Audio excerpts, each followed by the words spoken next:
there! Today we're going to discuss a fugue which is considerably longer than the two preceding fugues we have discussed.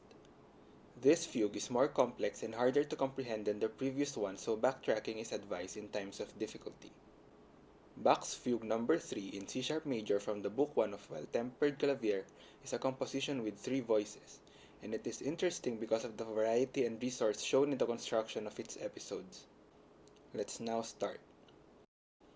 As we can see, the subject commences on the dominant note and is first heard in the soprano.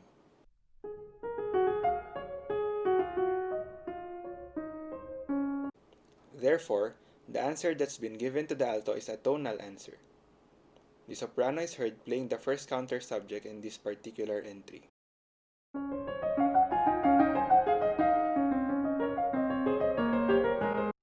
For those who do not know, a tonal answer is a diatonic transposition of the fugal subject, which may necessitate an alteration of the intervallic relationships between pitches in order to keep the tonality. A real answer, on the other hand, although it is not seen here, is a direct transposition of the subject. It means that the intervallic relationships between the notes remain the same, despite having the pitch values changed. I will talk about this topic on a different video soon to provide you a more understandable information between the difference of the two. When the subject starts to enter in the bass and while the alto gives the first counter subject, the second counter subject is heard in the soprano.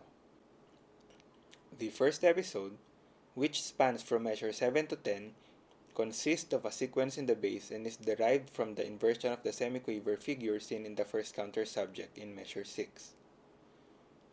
It is accompanied by free imitation between the soprano and alto. Before we move further along, I'm going to mark this particular episode in yellow because this will be referenced in later parts of the fugue. After the first episode comes the additional entry of the answer in the soprano and the counter subject is heard below it. A third counter subject is also heard playing in the bass, although this melody is not used again until the final bars of this fugue. This marks the end of our exposition. The middle section of this fugue commences with the second episode, and its relationship to the first episode is quite obvious. The semiquaver figure seen in the soprano of measure 12 is taken from the first counter subject, now in direct movement rather than the inverse, and the free imitations between the alto and bass are founded on the material seen in the upper voices of the first episode. Then, the first entry in the middle section of this fugue is heard at measure 14 and is accompanied only by the first counter subject. Another episode comes right after it. It must be noted that measure 16 is identical with bar 9, except for the first beat of the soprano and alto. The whole episode is made from sequential continuations of the last bar of the first episode, which then leads to a modulation from A sharp minor to E sharp minor, the mediant minor of C sharp. The next entry comes in a form of an answer in measure 19 in the alto. The second counter subject is played above it and the first counter subject below. Another episode comes afterwards. It begins with a prolongation of the preceding phrase, leading to a full cadence in E sharp minor at measure 22. After this is a sequential figure in the soprano which is derived from the notes taken from the subject while being accompanied by semiquavers in the alto and bass. Next, the following group of entries being in the dominant and tonic keys of the fugue may look as if they belong to the final section at first, but they appear to be followed by a very long episode containing so much incidental modulation that it is still better to regard them as a forming part of the middle section. It is also seen that both entries are accompanied by the two counter subjects. The fifth episode, the longest of all, begins with a transposition of the semiquaver passage in the soprano of the second episode into the bass. The accompanying figure is now above instead of below the semiquavers.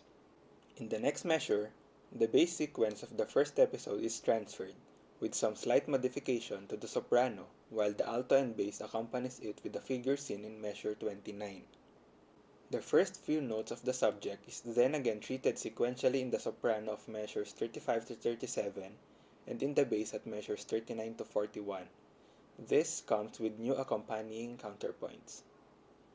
The final section begins at measure 42 with a complete group of entries in a subject-answer-subject order, which, after what has been said, will not need any further comment.